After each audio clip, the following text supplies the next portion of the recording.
I'm not cooking up anything major. I was just hunting for something really quick because I remembered seeing it and I kept forgetting to favorite it to put it into my list. Uh, Chat, Casual put out a video about 2 weeks ago that I've been meaning to watch. So we're gonna do it tonight because I think this could be fun. So Casual put out a video about the orangutans. And apparently they have a terrifying level of intelligence. So yeah. No, 504 night yet. Don't worry, we're gonna get to it. But we're gonna check out the orangutans first. We're gonna be going to something decidedly non-current topical for a video. I want to get away from the current topical stuff. So yes, let us instead return to Monkey. Shall we? Giant ginger tree hippies don't always choose peace, but in 2014, one shocked scientist when she not only orchestrated the life canceling of another, she essentially hired a hitman to do it. The hairy honey trap was executed by a young female named Condor, and the victim was a mother 20 years older named Sedona. Right turn Clyde.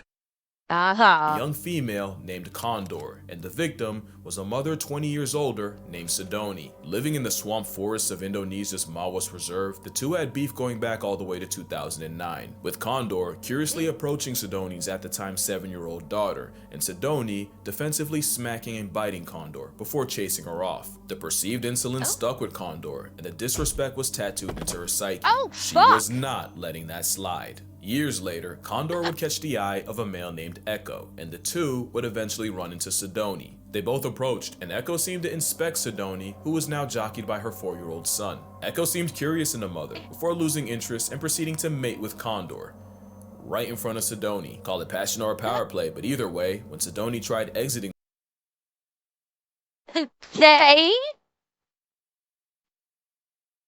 I mean, that's certainly asserting dominance. Yeah, bitch, you're not good enough. I'm gonna go fuck this one over here. Oh! Goddamn!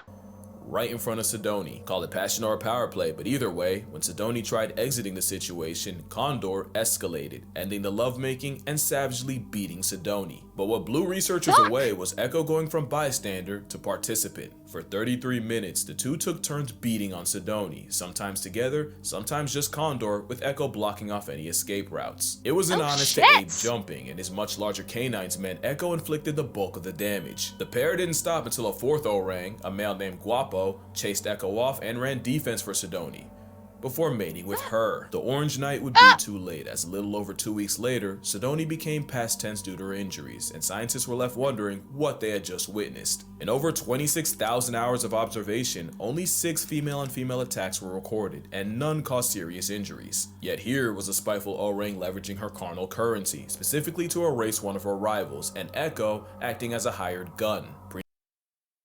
Okay. There's a face that's gonna give you nightmares tonight, chat. Holy fuck, take it in. That is a look.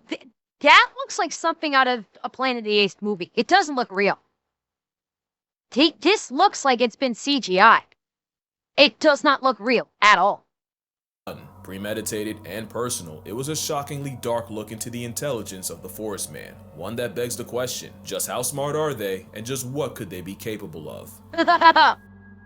To say orangutans are intelligent is honestly disrespectful, cause this tree-happy ginger ape is damn near human. That is an animal that can 100% speak. They just really don't want to deal with taxes, and that's only partially a joke. Their name, Orangutang, literally translates to man of the forest, cause locals swore they were plus-size people that chose not to speak because they know then they'd have to get jobs. In 2014, a court in Argentina actually granted human rights to Sandra the orangutan after 20 years of captivity. There's a cute saying that goes, if you give a chimp a screwdriver, it'll use it as a weapon. A gorilla would accidentally break it. A bonobo would become the screwdriver, but an orangutan, he'd hide it, use it to dismantle his cage, and then let all his friends out. There's a bunch of reasons for this brainy Bigfoot, and one of them is them being the biggest mama's boys on Earth. No other mammal spends more time with its mother. except humans. In the up to and often over 10 years of being her shadow, baby orangs learned everything about how to orangutan. Not only that, but daughters often live around their moms even after having their own baby. This means orangutans are one of the few animals that have a legitimate culture, and what we see is a sum of generational wisdom passed down. In 2022, a notorious Sumatran male named Rockus was seen using a medicinal plant to help heal a face wound he'd gotten in a fight. The 30-something-year-old applied the chewed-up paste of the akar kuning, an anti-inflammatory, antibacterial flowering plant traditionally used to treat malaria and diabetes. Rockus applied the paste for 7 minutes until it covered his wound, and 5 days later, it was completely healed. Holy shit! Orangutans have a basic comprehension of pharmacology. That alone is fucking terrifying. Like, holy shit!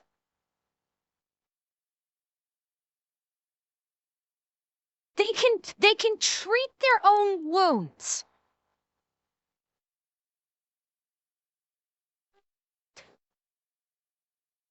I'm not aware of any other animal in the animal kingdom that can do that. I don't believe any other primates are capable of doing that, and I have not heard of any other animal throughout the animal kingdom that is capable of facilitating, pharmacological or herbological wound treatment like that. Fucking hell! It's not the first time we've seen animals self-medicate. Parrots will eat clay to detox from all the leaves, and elephants will apparently eat certain plants to induce labor. But what Okay, that's different. I'm gonna say that that's different. Like eating something to basically facilitate an internal response from your system. Many animals do that. For fuck's sake, cats will eat like grass to induce vomiting if they have an upset stomach. That is not so unusual. An animal eating a specific plant to facilitate a specific internal reaction, that's not unusual. That's not what I was referencing. This was literally treating a wound. Not like an upset tummy. That's something many animals are capable of doing, but this is literally treating a physical wound with essentially medical care by themselves. made Rockus so radical is the simple fact that they rarely eat that plant to begin with. There's more evidence of orangs self-medicating with the same plants used by locals, and it's likely this knowledge was taught, and not by humans. Mothers will even teach their young to have the same preferences for food, so that when they get older, they can forage in the same area without directly competing with all the other mother-child pairs. Another thing this citrus simian is smart enough to understand is calculated reciprocity. In this viral video, you see this man Vitaly trade snacks with a zoo orangutan. Not only did the hairy haggler refuse. Is this the same fucking Vitaly that got arrested?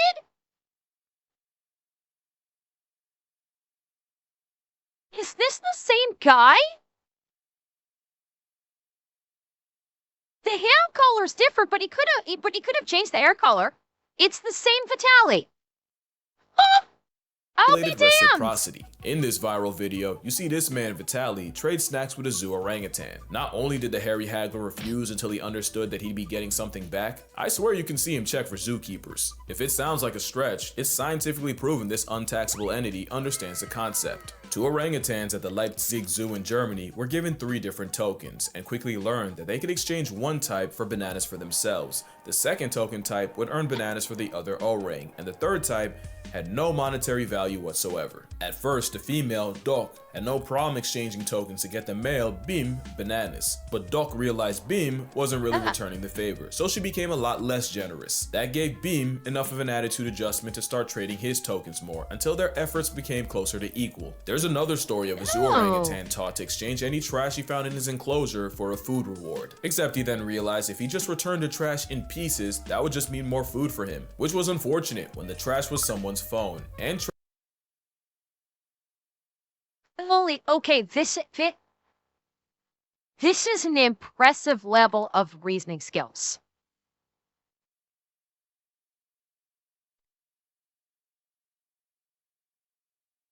Has he mentioned that? I don't remember him mentioning that. Like, wow. That's impressive. Pieces, that would just mean more food for him, which was unfortunate when the trash was someone's phone, and tragic when it turned out to be a formerly alive possum. But what exactly is it that makes orangutans so smart? Well, the superpower is how they learn. When orangutans are spending all that time with their mothers, they learn everything they need to by watching and copying. Even after they leave, young males will find an older, phalangeed male to use as a role model, learning how to be an alpha. Aside from intellect, orangutans also have immaculate strength, theoretically. Okay, let's not essay the TTS people. Yes, they have a great deal of strength, and they can. I mean, this is true for all of the primates. Like pretty much every primate, has even like a chimpanzee, which is comparatively speaking smaller than a human, has a great deal more strength than humans. This is this is true for like all of the primates. Basically, when humans evolved from primates, because my suspicion, my theory, I don't know if this has ever been substantiated, but my theory is that when it comes to why humans have less strength than primates is because humans became more reliant upon tools. And so because they became more reliant upon tools, their muscular strength became lessened over generations because they were using those tools to supplement, so they didn't need to use those muscles, and thus through over generations the muscle mass decreased. Whereas with primates, they didn't have that benefit, and so their musculature remained more tightly knit and thus stronger. So they have a more dense musculature than humans do because they do not use tools as frequently as Homo sapiens do. And since Homo sapiens basically developed Homo erectus, starting with like Homo erectus, and they were in tool usage, tools became a replacement for muscle usage. And so that's why I think the musculature of Homo sapiens is less dense than any of the primates, because we don't need to use that. We don't require that more dense musculature in order to survive, because we have the tools to make that survival possible. So that's why pretty much every other primate is, comparatively speaking, much stronger than Homo sapiens. Male by mimicking everything he does. Mimicry is how they learn, and that learning creates cultures. It's scientifically proven when resources are good, orangs spend more time around each other and more time peering, watching, observing the other orangs. It's not just people watching, it's gathering intel, and they don't just do it to each other. Orangs regularly learn things just by watching the humans around them. Who gave the fucking orangutan a goddamn saw? Which zookeeper gave this orangutan a fucking saw? Fucking hell! Why? Yes, Terrarian, I get that joke. That maniac has a fucking saw!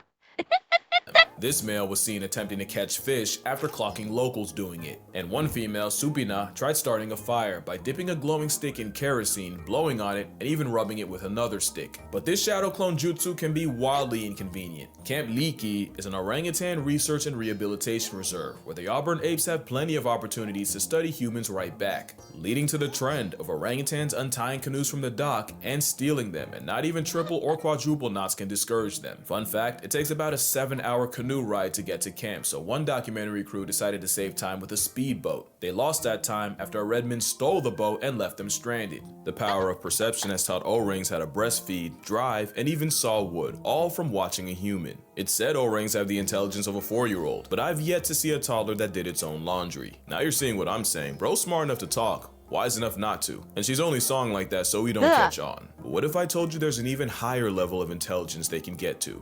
Deception. Deception requires foresight and anticipating the actions or thoughts of another party. Okay. Gonna be honest, when that sound cue went off, I thought someone just did a follow in my channel.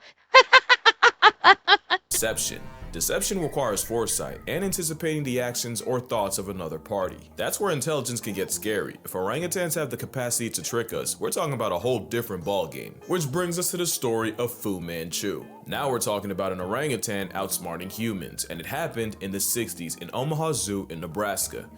I know, nothing ever happens in Nebraska. One day, zoo director Jerry Stone was doing his rounds when a couple keepers ran up to him. Panicking, they told him not one, but 5 orangs had escaped and were roaming the zoo. This was not good. Like all apes, an orang outside is a code red situation, and a starting lineup of them walking amongst people was a canon event begging to happen. All it would take was a human or orang getting too curious for it to be a bad time for everyone, and Jerry sprinted to them before anything could happen, and he found them just chilling. Yeah, Jerry was greeted by 5 fugitives just people watching in the elm trees by the elephant building. Clearly all they wanted to do was visit the zoo like everyone else. But you can't just have several hundred pounds of primate in public unsupervised, so Jerry literally went up the tree, grabbed an orang by the hand, and led them all back to the exhibit with no resistance. Jerry was less gentle with his staff, and let it be known that another mistake like that and someone would get pink slipped straight into unemployment. Clearly Stone made his point, because nothing like that would ever happen again. Until next week, when it happened again. Yup, somehow, some way, orangutan gang got out again. No one got hurt. They actually went to the exact same spot in the trees. But a troop of tangerine men exercising free will is a nightmare for zoo PR, and this time, Jerry was ready to give someone permanent PTO, because no shot someone went through all that school in debt just to not close a furnace door. So imagine what went through Jerry's mind when the tans got out again. But this time, there was a catch. I used to think you'd only hear this line in a movie, but nah, someone actually ran up to Jerry and said, "You gotta come see this." And he wasn't It's gotta be said. You better come take a look at this cliche. Ding! wrong. You see, in the orangutan exhibit, there was a moat, and down at the bottom of that moat was a furnace door. And sure enough, they caught one of the males, Fu Manchu, fiddling with the door. They were watching from a distance so Fu wouldn't see them, but they couldn't see exactly what Fu was doing. All they knew was suddenly the door flew open and Usain Bolt felt a disturbance as these men broke the sound barrier running down to stop them. So now the solution was simple. Clear the enclosure of anything that could be used to escape and do it daily. And sure enough, the orang breakouts came to an end. For about a week until it happened again. Jerry wasn't even mad, just tired. Remember, he was a zoo director, and these Mandarin menaces were monopolizing his life. And it was while perp walking Fu Manchu, who just had to have the biggest eating grin. Jerry noticed a glimmer out the corner of his mouth. He pulls it out, and it all becomes clear. Out was a 4-inch piece of wire bent like a horseshoe that Fu Manchu had stashed between his lower lip and gum. The very hairy Houdini had been using it as a lockpick for weeks and hiding. This motherfucker can pick locks. Chat, he's too dangerous. He's too dangerous to remain. Oh shit, that's... Fu Manchu is smart enough to actually pick a motherfucking lock. Yeah, Tariri, you should be scared.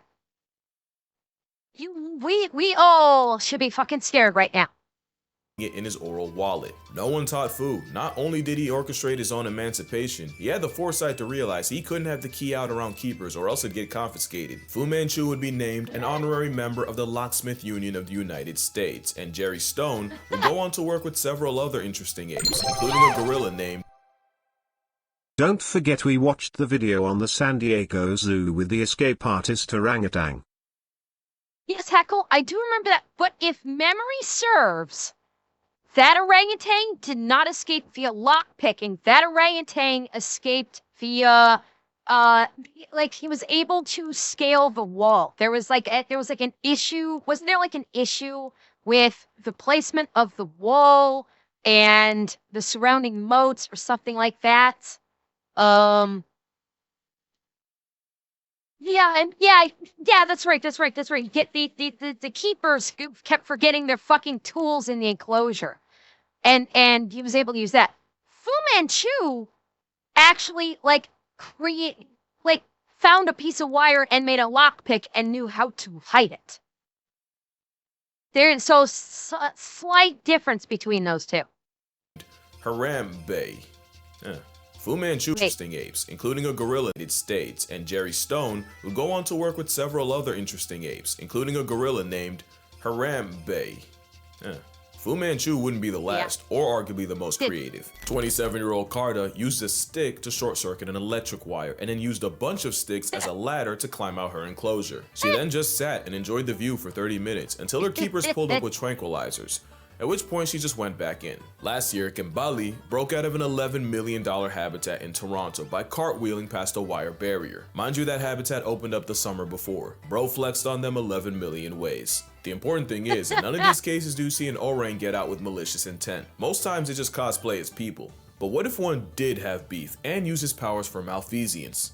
This is Ken Allen. It's the most famous name in orangutan lore, and you wouldn't even know the name if his mother Maggie had succeeded in smothering him before he even got it. He'd be named after the two zoo officials that would raise him instead, Ken Willingham and Ben Allen. As a baby, he'd soft launch his shenanigans by regularly unscrewing the bolts of his crib and dismantling it. And once he got too big for Wait. Okay, yeah. This is the one, Heckle. I think. Thank you, Kinito. Heckle, is this the one that I'm thinking of? That was in that other video that Casual did? Because that sounds familiar. Unscrewing the bolts of his cage. I think, yeah, this is the one that we're thinking of. her crib, keeper Joanne Thomas would take him around the zoo in a stroller, a decision that arguably cost the zoo thousands. 5 days after moving into his new enclosure, June 13, 1985, Ken climbed a wall and got out. Years before, folks caught Ken building a DIY ladder out of some branches. One thing I didn't mention is living in the trees full time means orangutans literally make their beds every single night. Up to 20,000 in a life. Clearly the craftsmanship carries on. Ken Allen spent his freedom wandering the zoo, taking pictures with patrons, before getting escorted back. Not a great thing to happen, but no one got hurt, the wall he scaled got extended, and surely this wouldn't happen again. July 29th of that year, Ken found a way out again, but this time, his intentions weren't pure. You see, there was another orang, Otis. Ken did not like Otis. Ken hated Otis. He hated him so much that they actually had to be separated because orangs might be an endangered species, but as long as they are roommates, Otis was an endangered individual. So when Ken escaped a second time, he went straight for Otis's corner and chucked rocks at him. That premeditated stoning put him in solitary confinement, but I'm sure Ken will tell you it was worth it. But the reason for the beef might have been jealousy. Otis was the breeding star of San Diego, with nearly 10 kids and 3 wives. Ken hated him as a concept, so the zoo gave him 4. And of course that backfired, when Ken started teaching them how to disrespect and Yeah. This one, if I remember correctly from the video we saw about this before, Ken actually taught his 4 female harem how to escape too. He basically taught them his ways. He taught them his escape artistry. And they basically started working as a team. God, it's been a while since we watched the video. I think it was like they would hide stuff from the keepers, or they would distract the keepers, and one would distract and the others would do something else. And they actually basically formed a spec ops team of escapery and going after the other guy or something like that. Structure too. One day, someone left a crowbar in the enclosure, and instead of using it while everyone watched, he just tossed it aside, like he didn't even care. An actual orang move, except he threw it to a female named Vicky, and she used it to pry open a window and free them both. Also, Otis wasn't the only victim. Apparently, he took offense to a TV crew filming a documentary on gorillas and pelted them with rocks, until he ran out of rocks and started using cannonballs from his colon. Ken was so crafty, employees would only have a chance of studying him if they dressed like regular guests, cause Ken would never incriminate himself if someone in uniform was around. Ken would break out a few more times, never hurting anyone, except Otis. He did once approach a child and mumble, "No one will ever believe you," before walking away. And if you doubt that, your disbelief makes his legacy stronger. His legacy was he cost the zoo over $40,000 in zoo enhancements, undercover surveillance, electric wiring, and even hired rock climbers to find every possible finger, foot, and toe hole. But he likely made that back and more, with all the PR Ken Allen brought to the zoo, just by being himself. But except And the video where Casual talked about this, that's the video where that's the video where that child unfortunately lost his life because his mother like dangled him over the, I might have been the chimp enclosure, because like they had this like uh, uh, uh, uh, like an open observation deck. Or yeah, it was the one. Yes, that's right. It was the wild dogs, not the chimp enclosure. Yes, thank you. I'm mixing up the animals. Yeah, because I think that was the video Casual talked about Ken Allen, because it was like when animals escape or something like that. Yeah. Except for Otis, who, let's be real, must have done something to deserve it. Ken Allen never used his intellect to inflict violence. Bro just wanted a vibe. But what could an orang with a human grudge do? There's a story of an orangutan actor hating his trainer and waiting until the two were alone up in a tree, where Pierre strangled his human op and threw him to the ground. But the only proof is the obscure article I couldn't find a source for. Plus, Pierre, an orangutan trained for moving picture work, nursed its hatred for a brutal trainer till one day when they were high in a tree, then it strangled the trainer and threw his body to the ground. Wow. Pierre was probably in the right. Now, Joe's revenge was more than just a story. Joe was an orangutan that appeared in over 100 movies by 1919. This was a time where there were no laws against capturing, selling, and even killing wild orangutans. Universal Studios would take full advantage, and as cute as he was as a toddler, things changed once he became a teen. There would be several incidents with Joe, including a lawsuit where a security guard claimed Joe had mauled him with over 40 bites. There was another. What the fuck was this guy doing to this orangutan? Like, dude, seriously, why the fuck would you do this? Yeah, of course, the orangutan's gonna rip you to shreds with 40 fucking bites. If this is the way you were treating them, fucking hell. With Joe, including a lawsuit where a security guard claimed Joe had mauled him with over 40 bites. There was another time he escaped, and when police pulled up to catch him, Joe stole an officer's gun. But the most infamous case was Joe breaking out of the Universal Zoo, serving straight chaos for 3 days, and even releasing 15 wolves and his elephant friend Charlie on the way out. But Joe did seem to have a code. Not only did he never attack women or children, he'd often defend them. One scene had an actor pretend to spank a child, but because Joe don't play pretend with the little ones, the orang went O-line and leveled the guy. Another scene had Joe's character help rob a lady, but when good guy Joe saw the villain looming over her, Joe folded his clothes, with him in them. By 1924, Joe was retired from show business after being deemed too dangerous to work with. Yeah, I ain't gonna lie, it's Team Joe over here. But there's an even darker side to orangutans, so dark that I'ma just drop this. Here's an ad while you consider your options. Birute Galdeques is a primatologist and one of the leading experts on orangutans, and in the 70s, she arrived at Camp Liki in Tanjung Putin National Park, where she was immediately warned by native Indonesians that some male orangutans can find humans attractive and occasionally, physically, and forcefully act on it. She didn't believe it until a male walked into camp one day and violated a female cook, and even multiple. Jesus! Fuck! Holy shit!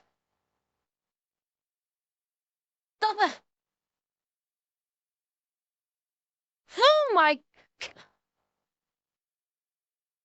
God damn, this is fucking dark.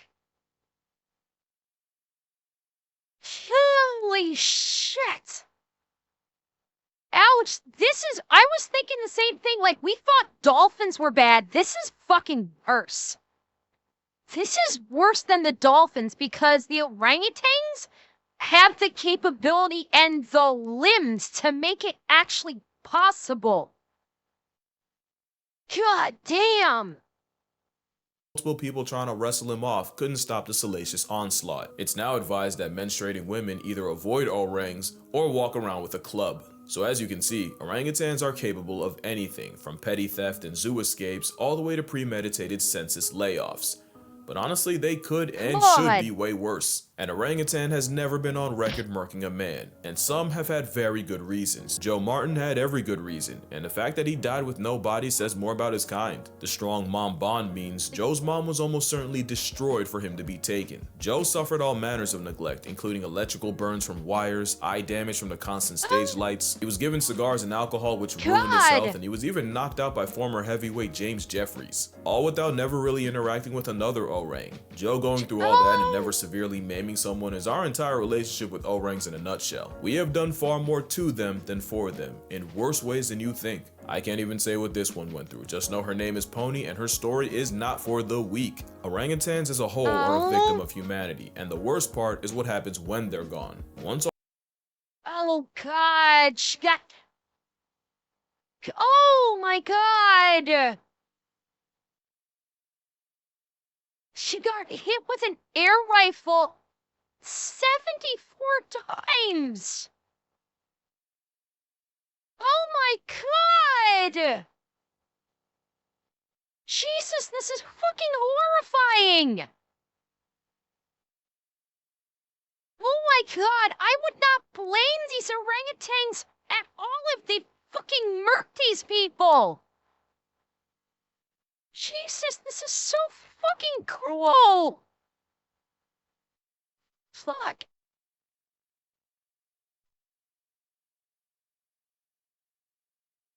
Oh God! God damn! they're gone. Once all the orangs in an area are gone, all the generations No, sniper bait, this was not poachers! This was not poachers! Poachers don't use an air rifle! This was just some sick, twisted, like, fucking kids that did this. That said, oh, let's fuck around with the monkey. And shot it 74 times with basically a BB gun. That's not poachers. That is just some sick, twisted fucking people that wanted to torture this poor animal. Worst part is what happens when they're gone. Once all the orangs in an area are gone, all the generational knowledge of how to live there dies with them. It's not just a species, it's an entire culture that goes extinct with no way of bringing it back. So what can you on your phone, computer, or TV do? One is obviously support an organization that helps with research and rehabilitation, which is why I'll be donating to Orangutan Foundation International, founded by Galdekis herself. Link down below if you'd like to as well. Also, never support a place that uses orangutans as tourist traps. Any place that lets you pay to play with an orangutan is a huge red flag. But probably the best way is to avoid palm oil. Palm oil is the leading cause of their extinction, and it's in 50% of household products in the West. It's a commitment, but it's looking like we either give up the oil or negotiate the red ape's existence. The choice is yours, just know the orangutans would probably do the same for us. But yeah, that's gonna do it for this video. But first, I wanna thank y'all. If you remember my elephant sanctuary video, then you know that the park actually flooded a month after I visited. A flood that cost 2 rescued elephants their lives. But you guys came through with the donations, and Miss Lek Chilert was so grateful, they actually made a cake with my name and gave it to the elephants. And seeing my favorite animals eating out of my namesake cake would have been impossible without you guys, so thank you all. Hopefully one day I can do the same for Camp Leaky, but until then, drink water, hug your mother. If an orangutan hits you, apologize, because you deserved it. And I'ma see y'all in the next one.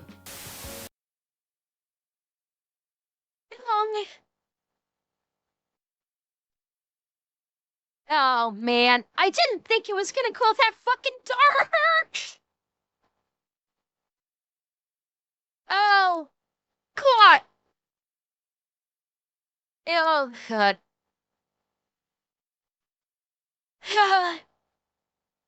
Yeah, Leo, I think most of us would get knocked the fuck out if an orangutan hits us.